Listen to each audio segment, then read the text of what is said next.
नोटबंदी को लेकर शिवसेना बीजेपी को निशाना बनाती रही है। आज भी उद्धव ठाकरे ने नोटबंदी को लेकर केंद्र पर फिर प्रहार किया और बैंकों के बाहर लगने वाली लाइनों को राष्ट्रीय कार्यक्रम का नाम दे डाला।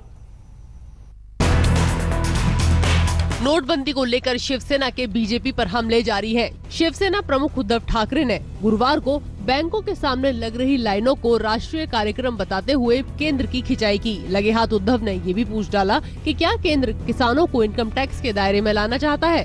शेतकऱ्यांवरती आस्थागत इन्कम टॅक्स नाही, आयकर नाही, शेतीच्या आधारित जे काही उत्पन्न आहे त्याच्यावरती आयकर हा लावला गेलेला नाहीये। आपल्या देशामध्ये साधारणतः आपण मानतो की 60 ते 65% हे शेतकरी आहेत।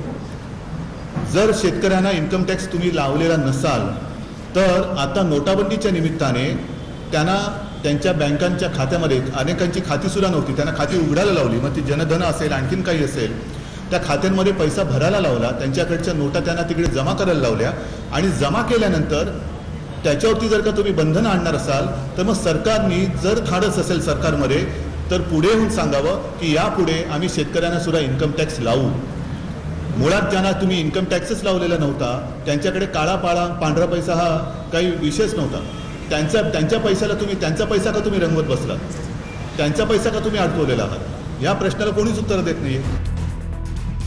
उद्धव ने जम्मू कश्मीर में खालिद वानी के परिवार को दिए मुआवजे पर भी सवाल उठाए। खालिद वानी हिजबुल मुजाहिदीन के कमांडर रह चुके बुरहान वानी का भाई था। बुरहान वानी को आर्मी ने एक ऑपरेशन के दौरान मार गिराया था। उद्धव ने इसे भी नोटबंदी से जोड़ दिया। आतंकवादियों को कतार लगाने की आवश्यकता नहीं है, ऐसा ही संदेश जा रहा है। ये पहली बार नहीं है जब शिवसेना ने आक्रामक होकर नोटबंदी पर सरकार को घेरा हो। नोटबंदी की घोषणा के 3 दिन बाद ही 11 नवंबर को उद्धव ठाकरे ने नोटबंदी के लिए प्रताड़ना शब्द का इस्तेमाल किया था और कहा था कि नोटबंदी सरकार को महंगी पड़ने वाली है। 16 नवंबर को शिवसेना सांसदों ने दिल्ली में ममता बनर्जी के साथ नोटबंदी के विरोध में मार्च भी किया था, जिसके तुरंत बाद गृह मंत्री राजनाथ सिंह ने उद्धव को फोन किया था। 22 नवंबर को शिवसेना ने नोटबंदी के प्रति अपना रुख और कड़ा करते हुए कोऑपरेटिव बैंकों और जिला बैंकों को काम नहीं करने देने का मुद्दा उठाया। इसे लेकर शिवसेना सांसदों ने पीएम मोदी से भी मुलाकात की थी, पर इतने हमलों के बावजूद पार्टी बीच बीच में कभी कभी अपने स्टैंड से पलटती दिखाई दी। राजनीतिक हलकों में ये भी कहा जा रहा है कि ये हमले सिर्फ शिवसेना की महाराष्ट्र में बीजेपी पर दबाव बनाए रखने की रणनीति है। मुंबई से कमलेश सुतार के साथ आज तक ब्यूरो। आम लोग बैंक और एटीएम की लाइन में कुछ हजार रुपयों के लिए परेशान हो रहे हैं, पर जिन लोगों को निशाने पर रखकर नोटबंदी की गई थी उनके पास नहीं लगता कि नए नोटों की कोई कमी है। नाला सोपारा के शिवसेना के नगर सेवक को एक साथी समेत आज गिरफ्तार किया गया। उनकी गाड़ी से 1 करोड़ 15 लाख रुपए का कैश इनकम टैक्स विभाग ने जब्त किया है।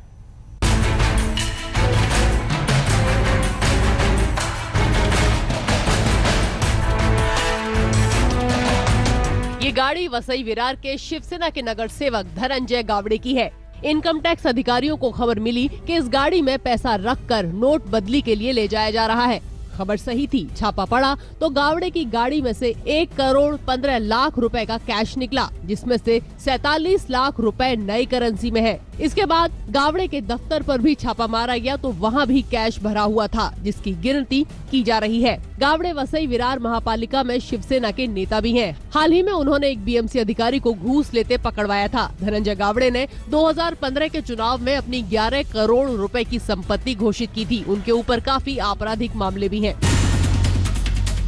ठाणे के कल्याण में भी गुरुवार को 21 लाख 22 हजार रुपए की नगद करेंसी पकड़ी गई, जिसमें से 17 लाख रुपए 2000 के नोटों में हैं और बाकी 500 और 100 के नोटों में। इस मामले में 2 लोग हिरासत में लिए गए हैं।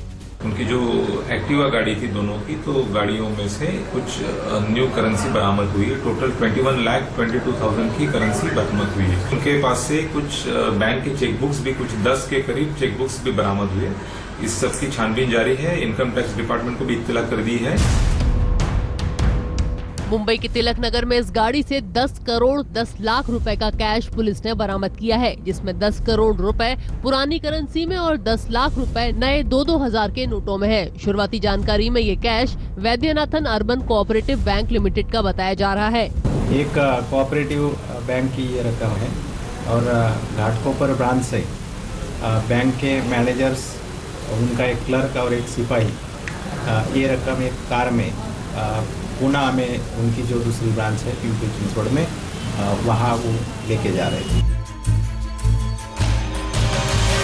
पुणे में बुधवार को बैंक ऑफ महाराष्ट्र की पर्वती ब्रांच के 15 लॉकरों की तलाशी ली गई, जिसमें 10.5 करोड़ रुपए बरामद हुए हैं। इसमें से 8 करोड़ रुपए नए 2000 के गुलाबी नोटों में थे, बाकी पैसा 100 के नोटों में। ये बिना बैंक की मिलीभगत के संभव नहीं है। ये सारे locker world wide oil field machine private limited नाम की कंपनी के थे। इस कंपनी का हेड ऑफिस भी कुछ समय पहले पर्वती इलाके की इसी बिल्डिंग में था, जिसमें बैंक ऑफ महाराष्ट्र की ब्रांच है। इस मामले में बैंक मैनेजर की भूमिका की जाँच भी इनकम टैक्स विभाग कर रहा है। पुणे से पंकज खेलकर, वसई से जाकिर मिस्त्री और कल्याण से विक्रांत चौहान के साथ आज तक ब्यूरो। नोटबंदी की वजह से लोग तो लाइनों में लगे ही हुए हैं, लेकिन धारावी के कपड़ा कारोबारी और कारीगर भी इसकी मार से अछूते नहीं रहे हैं। देखिए हमारी रिपोर्ट।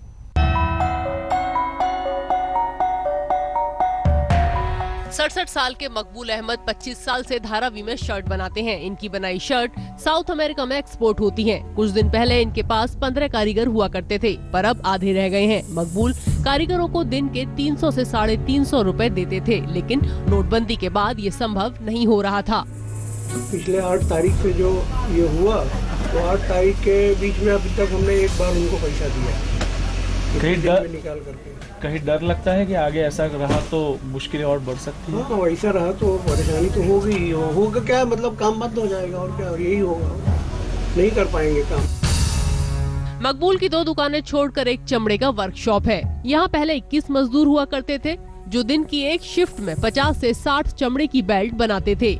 पर 2 हफ्ते पहले पैसे न होने के चलते 12 मजदूरों को काम से हटा दिया गया, क्योंकि उन्होंने 2000 के नोट लेने से इनकार कर दिया था। इस वजह से बचे हुए मजदूरों को अब डबल शिफ्ट में काम करना पड़ रहा है। 2000 की नोट देता है, फिर भी कारीगर लेने को तैयार नहीं है 2000 के, क्योंकि 2000 का नोट वो इसलिए नहीं ले रहा है कि वो छुट्टा लाएगा कहाँ से। अगर दुकानदार के पास लेके जाता है 2000 की नोट, तो सामने वाला बोलता है 1500 का सामान लेना पड़ेगा या 1200 का सामान लेना पड़ेगा, तभी जाके हो पाएगा चेंज, नहीं तो नहीं हो पाएगा। धारावी में 70 से 80% बिजनेस, फिर वो लेदर का हो या फिर रेडीमेड गारमेंट का हो, वो अब बंद होने की कगार पे है। इसका सबसे बड़ा कारण है डीमोनेटाइजेशन, क्योंकि इस डीमोनेटाइजेशन की वजह से अब मालिकों के पास अपने कारागिर को देने के लिए पैसे ही नहीं रहे हैं। मालिकों का कहना है कि पिछले अगर 20 या 25 साल की एक फेज देखे तो ये 1 महीना जो है वो सबसे गंदा रहा उनके बिजनेस के लिए, क्योंकि पहली बार जो है वो कारागिर मालिक को छोड़ के, बिजनेस को छोड़ के अपने गांव वापस गया है, क्योंकि उसको अपने काम के पैसे ही नहीं मिल रहे। कैमरामैन महेश मोरे के साथ मयूरेश गणपति, मुंबई, आज तक। पूरे 9 दिनों तक अस्पताल में रहने के बाद अपने जमाने के सुपरस्टार दिलीप कुमार को आज लीलावती अस्पताल से डिस्चार्ज कर दिया गया। दिलीप कुमार को पिछले हफ्ते सर्दी, खांसी और पैरों में सूजन की शिकायत हुई थी। इस दौरान दिलीप साहब का जन्मदिन भी आया, जो उन्होंने अस्पताल में ही केक काटकर मनाया था।